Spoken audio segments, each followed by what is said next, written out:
అఖండ హైందవ సమూహాన్ని అందరికీ కూడా నమస్కారం. అఖండ హైందవ సమూహానికి నా నమస్కారం. తిరుమల తిరుపతి దేవస్థానంలో సాక్షాత్తు కలియుగ దైవమైన వెంకటేశ్వర స్వామి పట్ల ఎన్నో ఏళ్లగా ఎన్నో అన్యాయాలు అత్యాచారాలు జరుగుతూనే ఉన్నాయి. కానీ ఆ ఆఖరి నీటి బిందువు ఏదైతే ఆ కడవను నింపేస్తుందో ఆ పాపభూయిష్టమైన ఆఖరి బిందువు ఆయన ప్రసాదం అవ్వడం మన దౌర్భాగ్యం.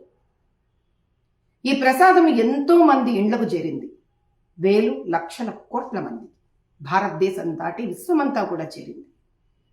ఈ ప్రసాదం ఎంతో మంది పసిపాపల దగ్గర నుంచి వయోవృద్ధుల వరకు జీవితమంతా నిష్ఠాపూర్వకంగా ఉన్న యోగులు, సన్యాసులు, మఠాధీశులను కూడా చేరింది.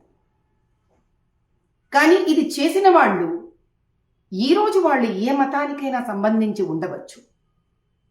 కానీ సనాతనంగా హైందవుడిగా జన్మించి ఇటువంటి భయంకరమైన పాపభూయిష్టమైన కార్యక్రమానికి వాళ్ళు తాము భాగస్వాములుగా చేసినందుకు, అదే భూమిపైన భారతదేశంలో నేను ఒక హైందవ స్త్రీ కింద జన్మించినందుకు ఆ ప్రాయశ్చిత్తము, ఆ పాప పరిష్కారము నాకు చాతైన విధి విధానంలో నేను పూనుకున్నాను.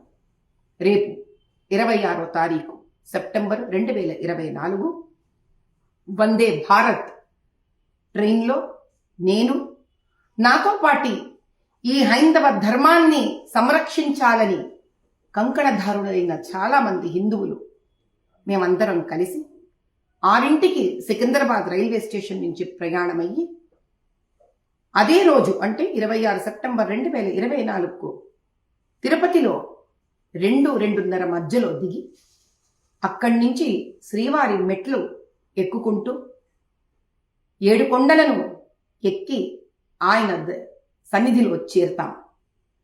అక్కడ స్వామివారిని భక్తిపూర్వకంగా దర్శించుకోవడమే కాకుండా ప్రాయశ్చిత్త క్షమా ప్రార్థన లేఖను ఆయన హుండీలో వేసి ఈ విధంగా ఆయనని మేము వేడుకొనదలుచుకున్నాం.